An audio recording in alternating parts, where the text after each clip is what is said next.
All right, folks, there is a lot to cover in today's video. A lot to cover just in general today. I already posted a video about Justin Trudeau's ex-wife, Sophie, earlier today. It's a double upload. It's a double upload kind of day. So I really want to just take this time at the beginning to encourage you to stick around for the full thing, because we're going to be taking a look at these protests, these riots that are getting out of control.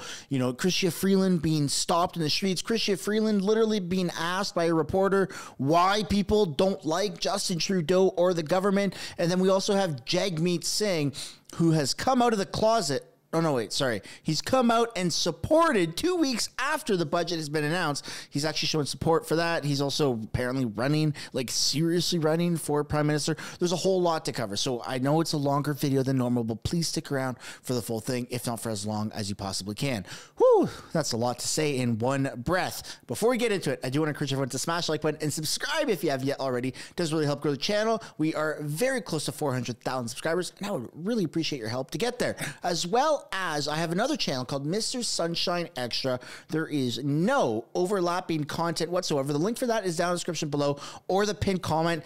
This is it, folks. We're at 11.2 thousand subscribers. I would super duper appreciate if you guys also showed that channel the same love that you do for this channel, because again, there's so much happening in Canada right now that even if I post 2 videos on Mr. Sunshine Baby, I need an extra channel on top of House of Canada to just get everything in order. That's how much is going on. All right, let's get back on track here and let's get into this video. So we're going to start off with an update in the polls. You got the Conservatives projected at 211 seats. They are on their way to what I predict 220 before they head off for the summer break. They only need 172 for a majority, but we all know that number is never changing. Odds of winning a majority government, 99%. Odds of winning the most seats, 99%. And the NDP, they go between 0% and 1%. Currently, they're sitting at 1%. Same with the Liberals. So everything is looking copacetic, kosher right there. Now let's take a look at things that are not kosher, such as Justin Trudeau's staff, his security staff, are being recorded and they're throwing a bit of a tantrum. This is courtesy of Daisy Media on X. I'm filming the Prime Minister's office.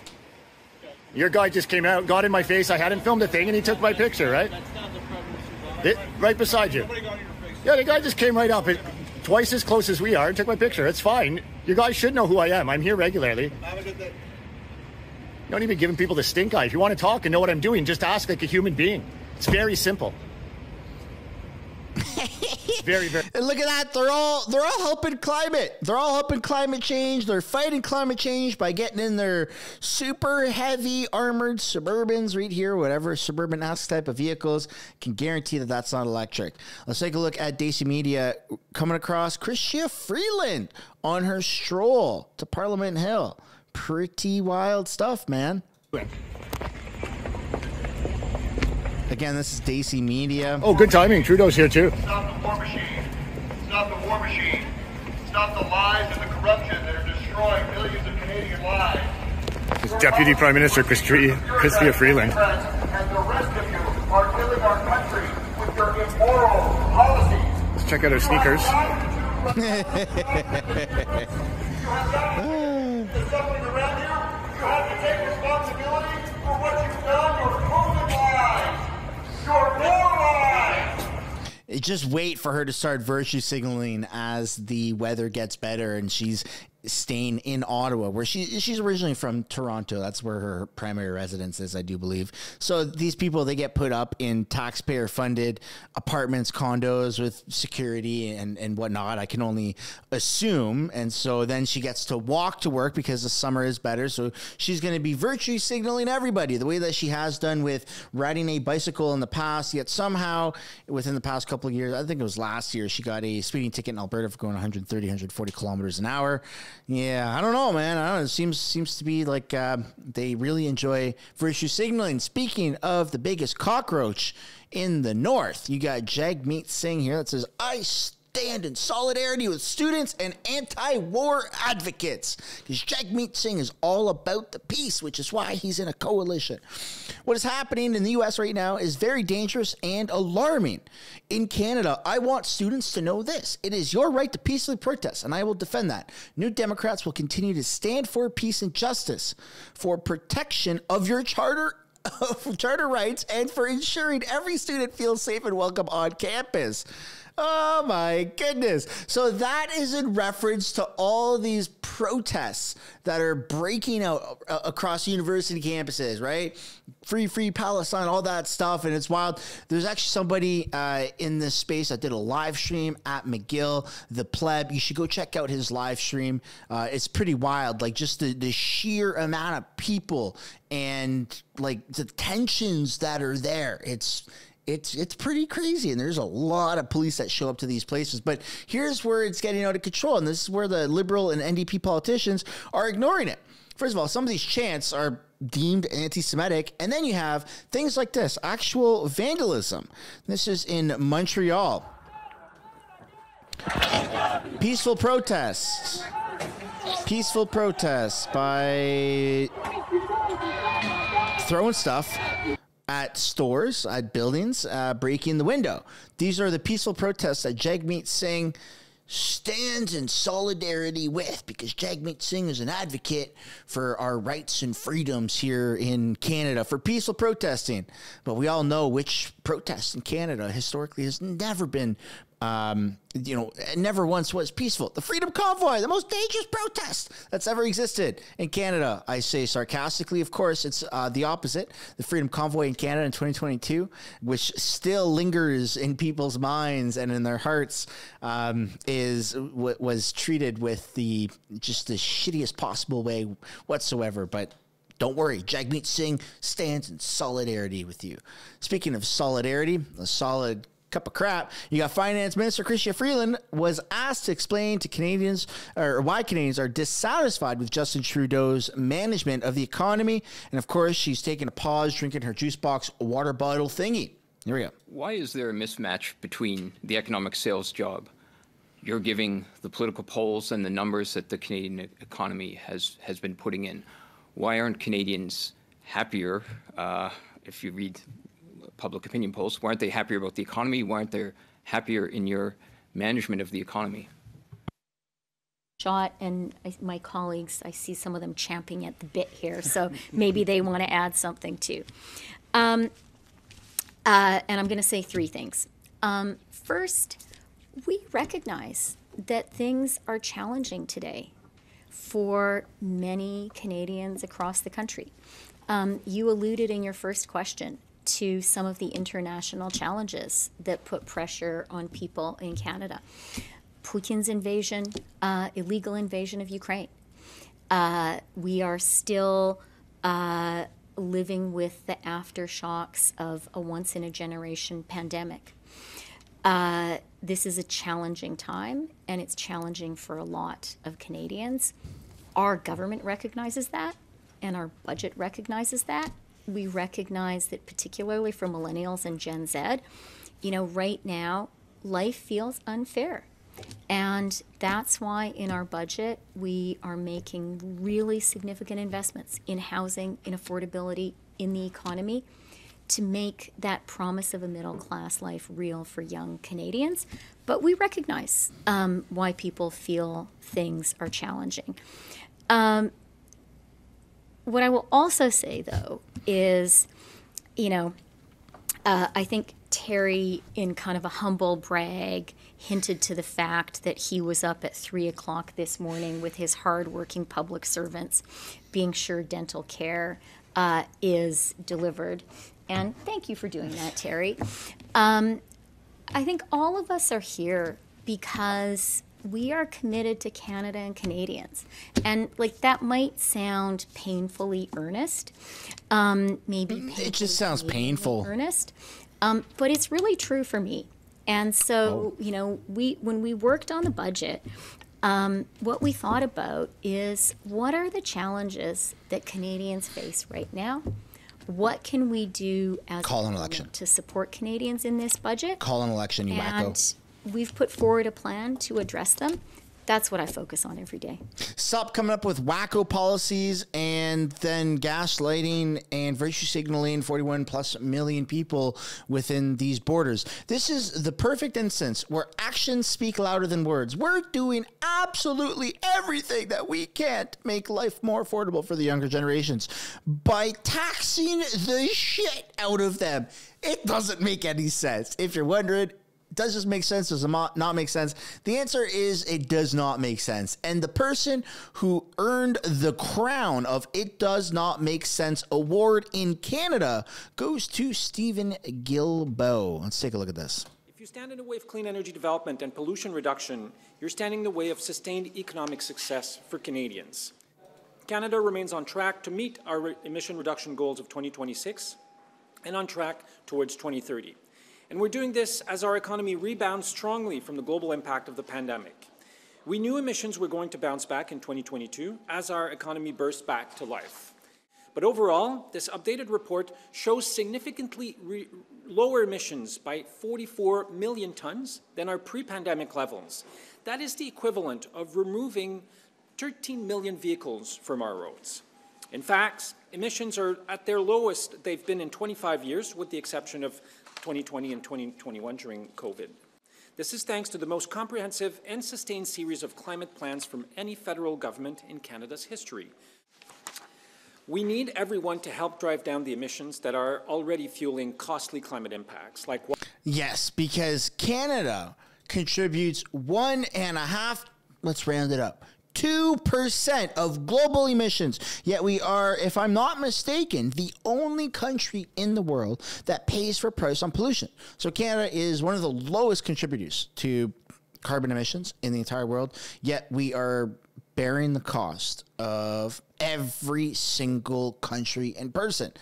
That doesn't really make sense at all whatsoever. But I'd like to know what you guys think down below in the comments. And speaking of what doesn't make sense, you got Greg Fergus, who is under fire. Oh my God. What he did the other day, like I said, and I literally titled it historic, because it's never been done before. The leader of the opposition got wrongfully kicked out. And then you had the most beautiful thing you've seen during question period, where you had all of the conservatives stand up in solidarity and walk the hell out. And this is what conservatives have to say about Greg Fergus, the House Speaker.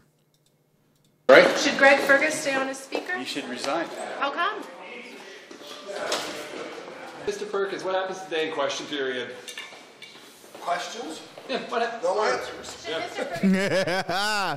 Well, he should have resigned after he lost the confidence vote of the two real opposition parties, the Bloc and the NDP, and us, where the NDP is in a coalition with the government. Several months ago, he lost the confidence of the opposition then. He certainly lost it yesterday. Will you do something? Will you do something to try and make that happen? Oust him? Well, I guess that'll be up to our House Leader as to what we do. Mr. Cooper, how are the Conservatives going to work in the House today and just after saying the Speaker is biased? The Speaker should resign. He's a disgrace. Will you move to make that happen? Mr. What do you make of the Addictions Minister saying she needs more information from BC before it kind of decides on its request when it comes to decriminalization? I will talk about that. All she has to do is come to Abbotsford Soccer Association with me. On the front page of the Abbotsford News, the volunteers decried the situation that they have to go, and this is where my kids play too. My kids are members of the Abbotsford Soccer Association. They have to sweep the fields every time they play because kids are at risk of exposure. A week after decriminalization came into effect last year, and it wasn't applied to schools. My son's school had an incident, and they had to bring in special cleaners because of the possibility of my child and many others being exposed to fentanyl on a school ground. This is out of control. You talk to any British Columbian, and they can't take much more. When I grew up in Abbotsford, there were very few homeless people. And every year, the number of people that suffer with addiction is growing. And the number of people that are dying is growing. the RCMP in British Columbia have been very clear that the Safe Supply program implemented by our Prime Minister has led to the trafficking of those opioids to, in some cases, underage children. Governments are supposed to be in the business of protecting kids. And right now, the opposite is happening. It is so bad. I have, my office is near Meridian Meat Market. Brown's Chicken, which if you haven't had it, it's famous in BC. It's phenomenal. The Legion. The Legion, our veterans every day have to tell addicts not to shoot up on their property. Every day, members of the Legion in my riding have to clean up dirty needles and have to tell people to stop consuming dangerous drugs like fentanyl, crack cocaine, and meth on their property. Dude, never mind the Legion, which is its own problem that they're facing with the drug and opioid crisis. This is happening in hospitals, man. You got people smoking crack and doing illegal drugs in freaking hospitals, dude, in the waiting rooms, in the hallways. They're doing it in the schoolyard. Not kids doing it per se, but just homeless people walking through doing drugs in the schoolyard. Man, you used to never really see needles. You used to never have to worry about seeing needles or drug paraphernalia in a playground in schools, right? And now it's almost like they have to do a single file line and walk through a field in a school every single morning before school starts to pick things out of the ground, because it's getting out of control. Now, I don't think that's actually happening. Not to my knowledge, but it might as well happen so that you can protect the kids, right? It's insane what's going on. And it's so bad. The Liberals have sunken their ship so freaking bad that Liberals are actually jumping ship. You have an interview here on CTV. Liberal MP says she's leaving politics over disrespectful dialogue, threats, and misogyny. Like, people are just jumping from the NDP and the Liberals. I challenge you right now, down in the comments, who's the last federal conservative MP to have left the party? Candace, right? Candace, maybe? It's been a while. It's been a hot minute. And she retired. She didn't just jump ship because of what was going on. She put her time in and she's like, okay, yeah, now I'm heading out. Toronto area Liberal MP has announced she will not run in the next election. She's blaming the current political culture. Pam Damoff says she's faced threats and misogyny to the point where she often fears just going out in public. And Pam joins me now to talk about that. Pam, pretty hard to hear what women go through on the job. I'm just wondering for you, what has been the most, I guess, egregious or offensive thing you've experienced? I think it's a combination of things, and it's not one individual incident. I think what for me has changed over the last 9 years has been really the discourse. You're not going crazy. The audio is not synced up properly. And also just the tone and the toxicity in Parliament.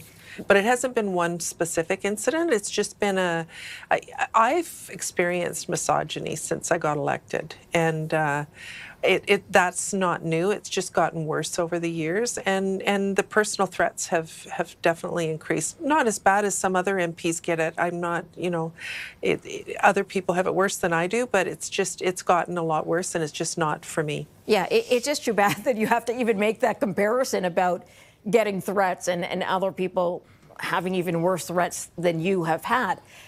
When did it start to change? Did you notice a particular point where things started to change?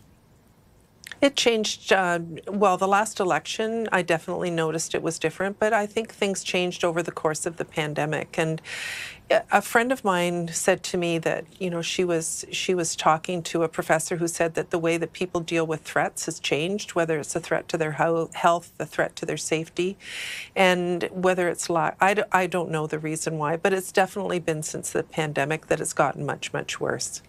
How have you handled it in the past few years? Because we are now well away from the pandemic. I'm just wondering how you have been able to handle it in that interim period. You know what? I mean, I've been fine. I love what I do. I love the job. I have an amazing family. I have an amazing staff that work with me. It's gotten to the point where I just don't feel that I can continue as an MP, and I think it's not right that people who run for public office should be subjected to this kind of use. And it's not unique to politicians. Journalists, women in journalism are certainly facing a similar kind of abuse. I just think that we need to have more empathy for one another and treat each other with kindness. It's always the women that are playing victim in here. And look, I'm not denying that there's comments that are made, you know, you're a woman and you're bad because you're a woman. I'm sure that exists. Do I see it? Not really. I'm a guy. I don't really go out of my way to look for it. It's there. People, you know, they talk about it. But what I don't like is when people are criticizing your job, what you're doing as a human being. Remove gender and sex and sexual preference from it. Hey, minister, federally elected member of parliament, you suck at doing this job. The policies that you are doing are wrong and they're harming people. Misogyny, it's because I'm a woman. No, it's not. It has nothing to do with you being a woman. Again, I want to reiterate that I'm not saying that she hasn't and that other MPs or people haven't faced misogyny. Yeah, that could exist out there. I'm not denying that fact. That would be ridiculous, right? I get attacked all the time for the quality of my videos. Is it because I'm a white man? Folks in the chat, are you attacking me because I'm a white man? I don't mean to make a mockery of this, but you are a member of parliament. You're a liberal. You're on the wrong side of history. So you're going to get criticized harshly for everything. Look, Pierre Poilievre and his wife are criticized heavily, especially on social media. Even the media themselves have attacked them. And you haven't seen, is it Anna Poilievre come out and go, oh my God, it's because I'm a woman. It's because I'm a colored woman, right? No, that doesn't happen, man. Just you're a public servant. You're providing a service for the public, or at least you're supposed to be, and you're on the wrong side of history. But again, I just need to reiterate, misogyny exists out there. People attack people for all of the wrong reasons sometimes. I'm not denying that happens, that it doesn't happen. I'm just saying that I feel like this whole victimhood that the liberals pull this trick out of their hat, I feel like that just happens all too often, all too conveniently as well. Speaking of convenient, we're going to take a look at Canada's cockroach, Jagmeet Singh, who's running to CTV to cry and cry and cry. And the CTV reporter does a pretty decent job of putting him in his place. Let's take a look at this.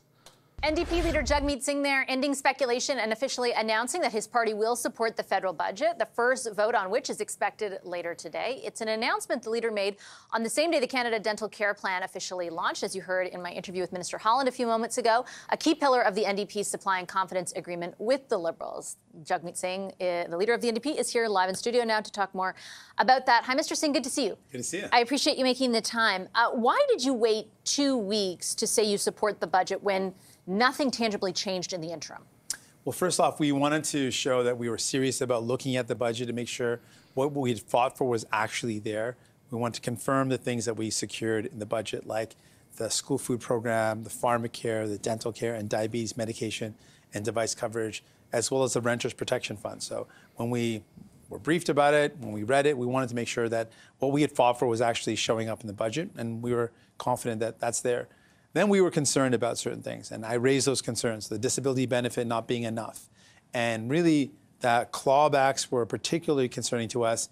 It could put a person living with disabilities in a worse off position, potentially, and that's completely wrong. And I raised that with the Prime Minister directly, and I said, this is wrong, and this can't happen. And there was an openness to addressing those concerns.